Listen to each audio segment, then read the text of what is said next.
Before you try another tip, trick, strategy to help your kid with executive functioning skills, read another book about executive functioning skills, even ask ChatGPT about executive dysfunction. This is the one question you need to clear up before you go any further. If you don't have the answers to this question straight up front, even the best strategy is not going to help. I'm Nicole Santa Maria, pediatric occupational therapist, and I'm going to help you help your child build executive functioning skills. Here we go. When you are with your child and you're watching them do the thing, get stuck in the thing, trying to figure out what to do with the thing, ask yourself, what kind of support do I need to give, or does my child need in order to accomplish task? I want you to look at, does it look like they need reminders? Does it look like they need help getting started with the thing? This is task initiation. Does it look like emotionally they're so overwhelmed and reacting so big to a teeny little thing that is that getting in their way? That would be emotional regulation. Does it look like they can't find any of their things? They don't know where their pencil is, where their notebook is, where their math homework is. That's definitely an organization issue. If they need the constant reminders, if they need you next to them, if they need the timers, if they need a checklist, all those things are executive functioning skills.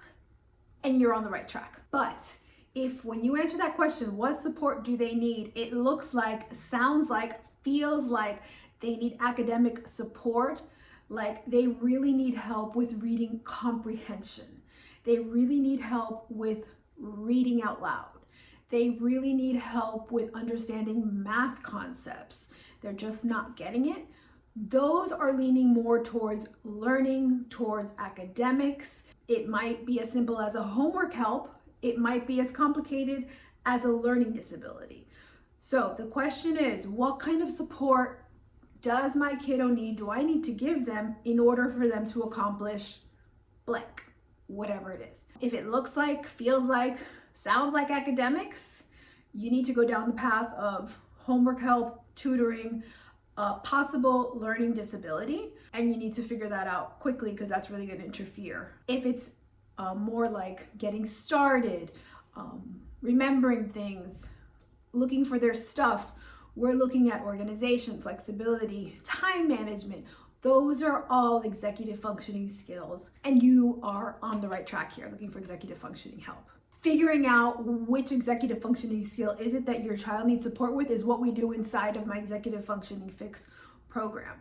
But what I know is that when parents have tried all of these things and they're still not making progress, it usually goes back to that one question. And the real problem is, if it is an executive functioning struggle, you try homework help, but the minute you remove the homework help person, they can't do the homework on their own because the homework helper person is functioning as your kiddo's frontal lobe. If you try academic tutoring to help with the spelling words, science tests, math concepts, your child may show up to the test and still bomb it because it wasn't an academic situation. It was more maybe their emotional regulation is getting in the way and they really can't sit down and think for a test. Maybe their ability to plan and their working memory is what's getting in the way and they can't remember what they just did with the academic tutoring. So answering this question is key, and figuring out which of the executive functioning skills your child is breaking down in is the next part of your journey to figure out what levers do you pull, what support can you bring in, what can you work on to really make changes. And my next video is going to cover that, where executive functioning skills break down and how you can figure it out so you can help your kiddo.